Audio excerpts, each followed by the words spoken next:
Yesu ashimwe cyane bene data bavandimwe duhuriye kuri uyu muyoboro wa Duel TV, umuyoboro Imana idushyiriyeho muri iki gihe kugira ngo ubashe kudufasha gusobanukirwa n'ibijyanye no kuramya ndetse no guhimbaza Imana, ndetse uretse n'ibyo gusa tuzagenda duhuramo n'izindi nyigisho zigiye zitandukanye. Muri wa mugoroba mwiza n'ubundi ngewe Revera Pasteur Benjamin nateguye kugira ngo nge nganiraho n'abakunzi ba Duel, cyane ku bantu bose bakeneye kugira ngo muri iki gihe tumenye umuti isi ikeneye, ko ari igihe cyo kuzamura ijwi ryacu tukaramya Imana, twarangiza tugahimbaza Imana. Kuramya Imana no guhimbaza Imana ni ibintu bikenewe, twarabivuze ko nizo ntego zacu muri uyu mwaka wa 2026, bitewe nuko abantu benshi cyane basigaye bibereyeho mu guhimbaza, ukabona ari ibintu biri gukorwa mu mbaraga z'umubiri gusa, ndetse wakitegereza ukona ko atari igikorwa kiri kubera mu mutima, kandi igikorwa cyo kubera mu mutima nicyo bita kuramya, aho ubanza ukamenya Imana yaguhamagaye yariyo, ukamenya ko ari umwami wawe, ari umukiza wawe, ari umucunguzi wawe. Wamara kumenya imbaraga ze no kugira neza kwe, wakibuka neza n'imirimo n'ibitangaza by'ibyo yagukoreye, wakibuka aho yakuvanye ko hari habi cyane, wareba ibyo agenda gukorera yaba ari ndetse n'umuryango wawe, wareba ibyo agukorera mu itoroka n'ibyo agukorera mu gihugu, warangiza ukazamura icyubahiro cy'Uwiteka Imana. Iki ni igihe Imana iduhamagariye kugira ngo tuzamure icyubahiro cyayo. Murabyibuka ubwo twatangiraga uyu muyoboro wa Duel TV, twatangiye tuvuga ngo hari igitondo cyiza cy'umugisha Imana yadushyiriyeho imbere, kugira ngo icyo gitondo niba ari bitaratunganya, ari bitondo byatubereye bibi, duhindure no tugire ikindi gitondo dukosore ibitaragenze neza. Niba uri mu muryango ari bitaragenze neza, imyitwarire n'amateka atari meza, mu bitondo byose byatambutse n'imyaka yawe yose yatambutse, uhindure kuva uyu munsi wa none, wongere ugire igitondo cyiza cy'umugisha, kuko Imana yakuremeye igitondo cyiza cy'umugisha cyo kongera gukosora ibitaratunganye. Imana ibaha umugisha cyane.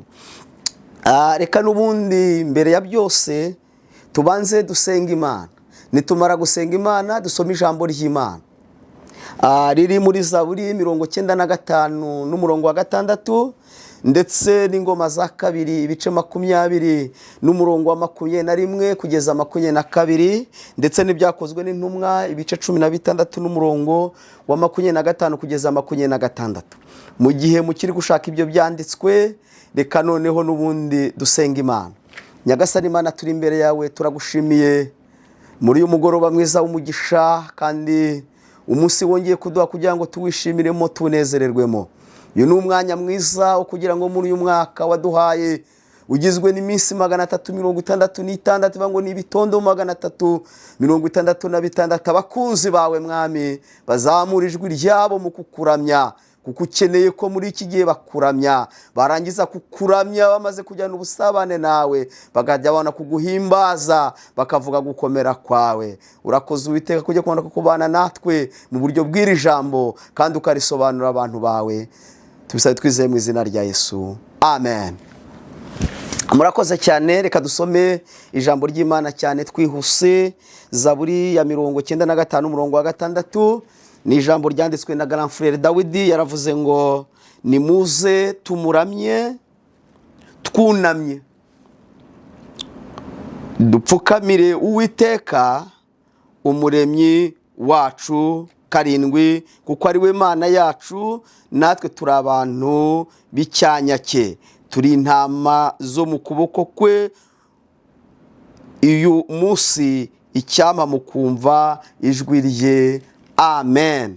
Reka twongereho irindi ryo mu ngoma za kabiri ibice 20 n'umurongo wa 21 22, ndetse tugeze 23.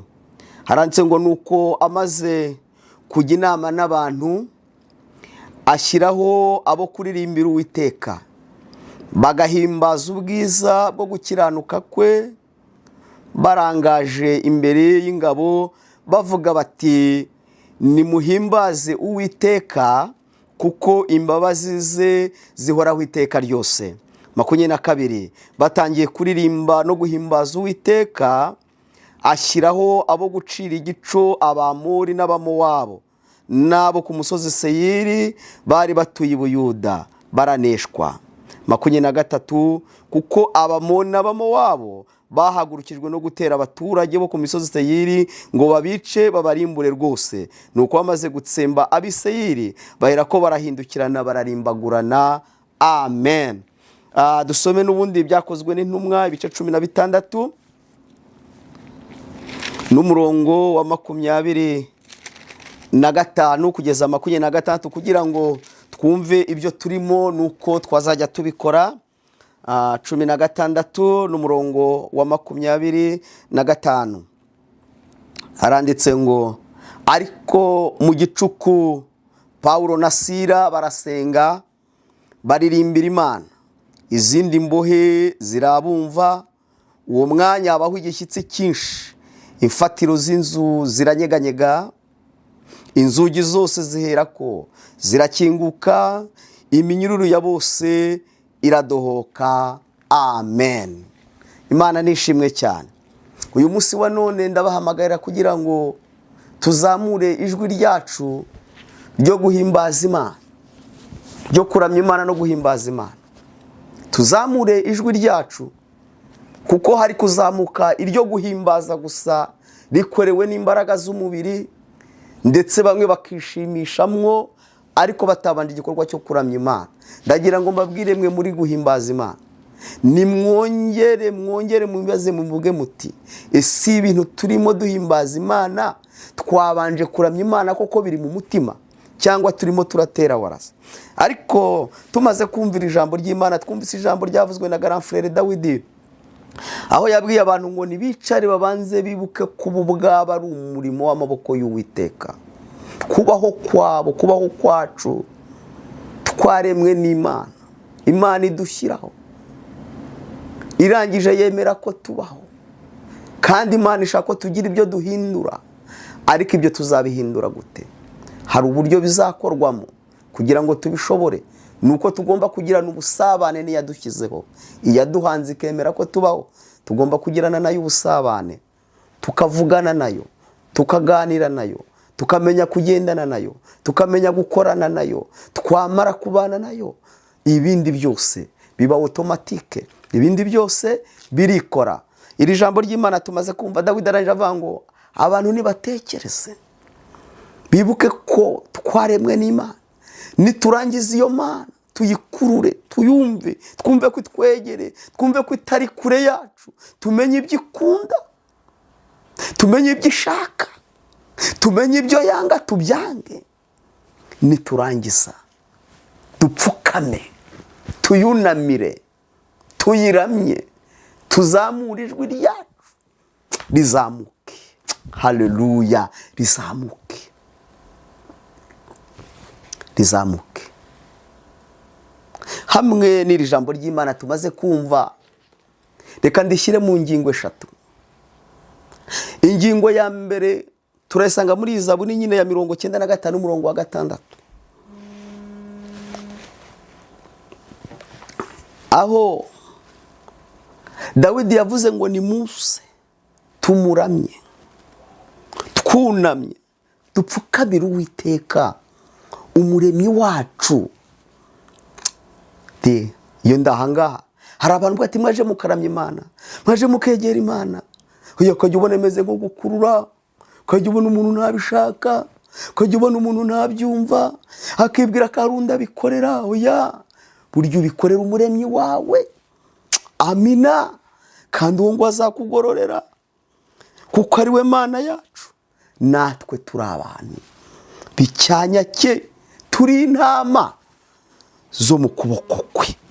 Kuramya rero ntago ari uko wiyumva, oya, bijyana n'uburyo muri wowe wemera Imana. Icyambere ukamenya ko Imana ari umuremyi wawe, agufiteho ububasha, agufiteho ubushobozi. Icyo yategeka cyose ku buzima bwawe cyashoboka, cyakoreka, cyaba cyiza cyangwa cyaba kibi.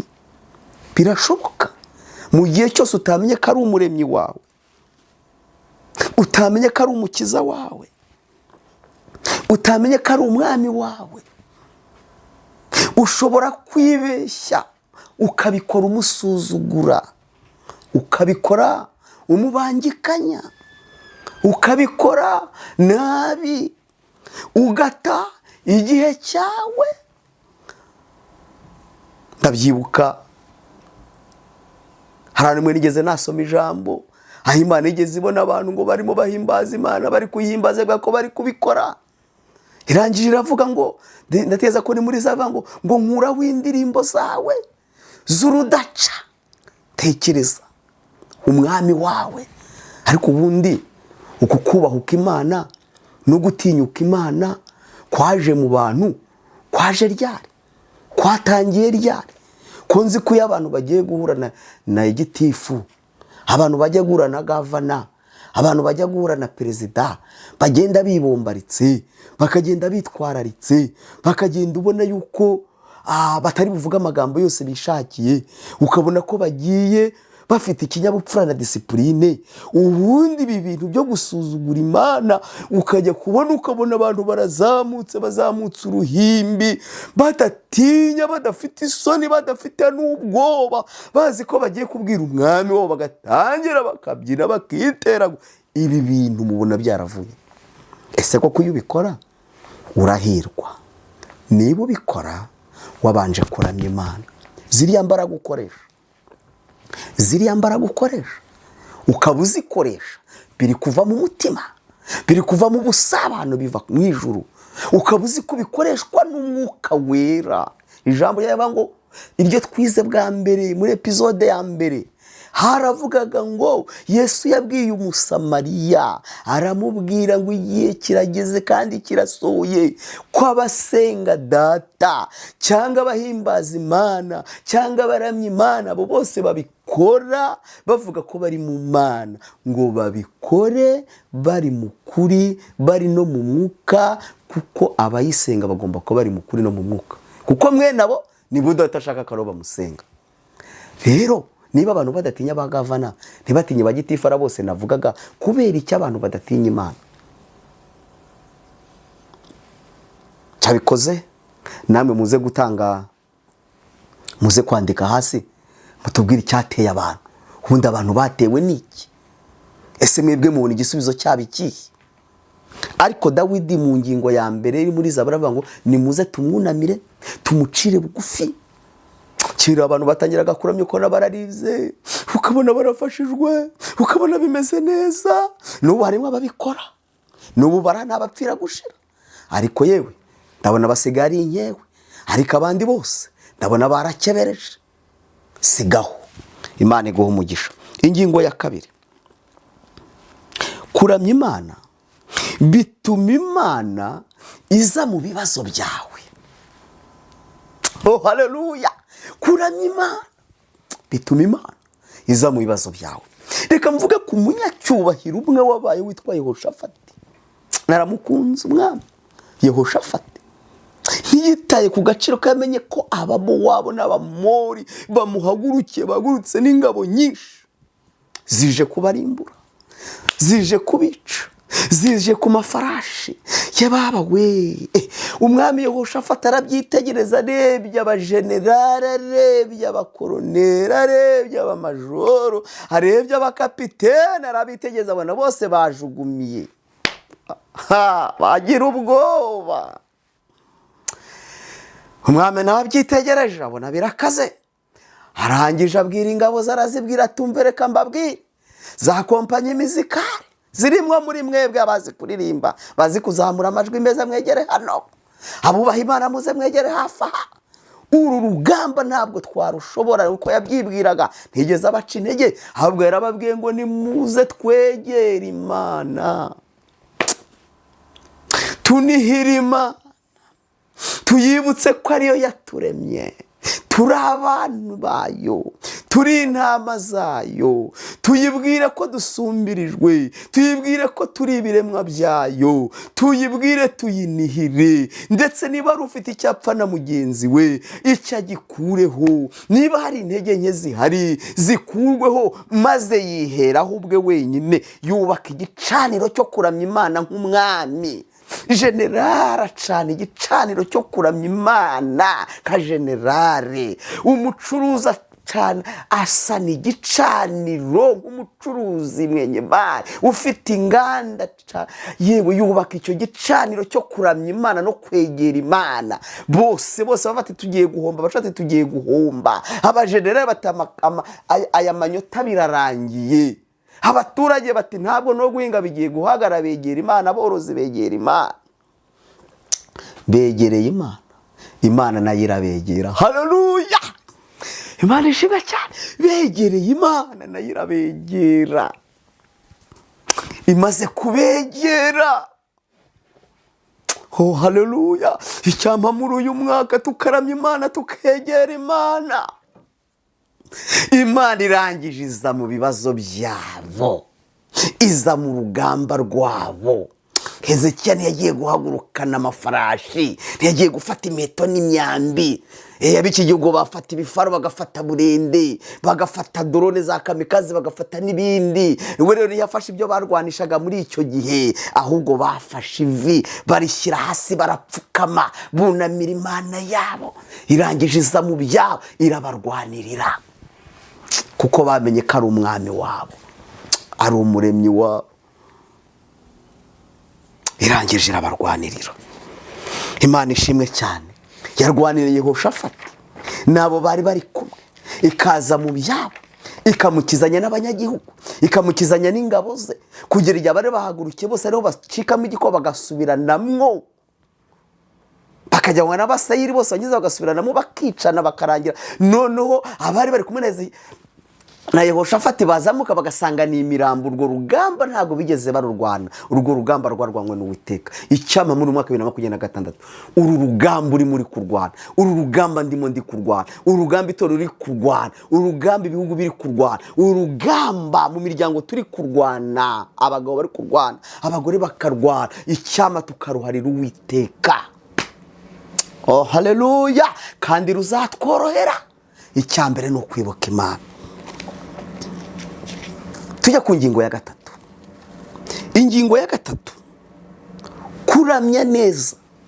Iyo uramije neza Imana, bihindura ubuzima, bihindura abantu, bigahindura ubuzima n'amateka, bigahindura ubuzima n'amateka.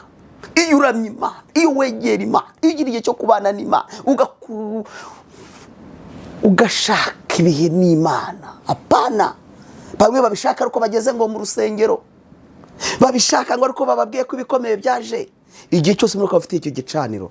Hano rero mu byakozwe na 13:5-6, Pawulo na Sila bahagurukirwa n'igihugu, bahagurukirwa n'abakomeye, barabafata bashyira mu nzu y'imbohe. Barangije babafungisha iminyururu. Bamaze kubafunga n'iminyururu, bashyiraho ibihindizo, bashyiraho ibyugi bya metalike, bashyiraho abarinzi. Reka babashyiraho kandi bakomeye. Rero bagomba gushyira abakomeye bafite imbaraga, ko bari bazi ko Pawulo kera yari umugaba w'ingabo akiri Sawuli, baramurinda bikomeye. Ariko Pawulo na Sila, oh haleluya, barangije baraho hantu bibuka Imana yabo.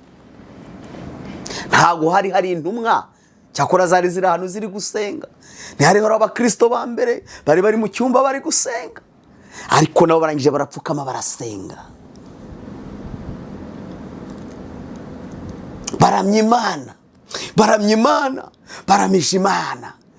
Umwuka w'ubwoba wari ubarimo ko bagiye gupfa, umwuka w'ubwoba bumvaga yuko bagiye kurimbuka, bumva ko ari cyo gihe cyabo cya nyuma. Bumva umwuka w'ubwoba ngo hwi, ubu uragiye. Burya impamvu ufite ubwoba nuko ntabwo ufite byo kuramya Imana. Nanjye hari igihe nigeze nagira umwuka w'ubwoba, najya ndeba nkabona ibikomeye binyegereye, ariko mu gihe najya mfata igihe cyo kuramya Imana, ndetse na n'ubu hari igihe ibikomeye bijya biza, ariko ngafata igihe cyo kuramya Imana, nkaramya Imana. Ndetse abantu muri Amerika bo ntabwo babizi, hari ahantu mfite njya kuramiriza Imana, nkazenguruka agasozi, nkazenguruka ahantu, hari ahantu njya nzenguruka, ngenda ndamya Imana, nagaruka gasanga birarangiye. Kuwa gatandatu mu cyumba cy'amasengesho saa 7 kugera saa 9 ndimo ndamya Imana. Ibyari bikomeye n'ubwoba no kwibaza ngo ejo bizagenda gute umuryango, nkajya nkumva byose birarangiye, nkumva baye gutinyuka ngo maze Paulo na Sila baramya Imana. Oh haleluya, baramya Imana. Bamaze kuramya Imana, ijuru rirabumva, rangije rimanutse. Ikintu cya mbere ryakoze, ryarabanje ribakuraho iminyururu. Rimaze kubakuraho iminyururu, maze ngo inzugi zirakinguka. Zimaze gukinguka, oh haleluya, abarinzi ntibamenye ibyabaye. Icyo nshaka kuvuga ahangaha, Imana ibakura mu minyururu, ibavana mu gihome. Nawe Imana ikureho iminyururu, urugi rukinze, Imana irukingure mu izina rya Yesu Kristo w'i Nazareti. Rero icyo gihe rero aribo babonye Imana. Paulo na Sila baramije Imana, babona Imana. Paulo na Sila baramije Imana. Abari babafunze, bari babarinze, babonye Imana. Abari bari mu nzu z'imbohe nkabo, babonye Imana. Intumwa z'icyo gihe ba Petero na ba Yohana bari bafite ubwoba bw'akagambane n'ibindi biriho, babonye Imana. Haleluya, nyemere dore Imana yacu icyubahiro. N'ukuri ndababwiza ukuri, muri iki gihe nituramya Imana, tugahimbaza Imana, abantu bazabona Imana. Imana iguha umugisha uyu mugoroba, kubera umugoroba mwiza w'umugisha. Nawe utangire uyu munsi, utangirane natwe muri gahunda yo guhimbaza Imana no kuramya Imana, kandi byose bizemera. Imana izaza mu buzima bwacu, Imana izaturengera, Imana izaturwanirira, ababisha bacu bazatsindwa, ibiduhiga byose bizarangira. Ntabwo twe bambere bizabibayeho, kuko no kujya cyawe ushafata ibyaremeye, mu gihe cy'abajana bagize ubwo byaremeye, mu gihe cya Paulo na Sila byaremeye, mu gihe cya Dawidi Garamfurere byaremeye, imbere y'Umufilisitiya, imbere ya Sawuli n'igihugu cyose cyahagurutse byaremeye. Natwe bizemera. Amen. Abumva ko bizemera, muhereze Imana yacu icyubahiro, kandi mwandike hasi ngo nimuze turamye Imana, byose bizemera. Amen. Mugire umugoroba mwiza.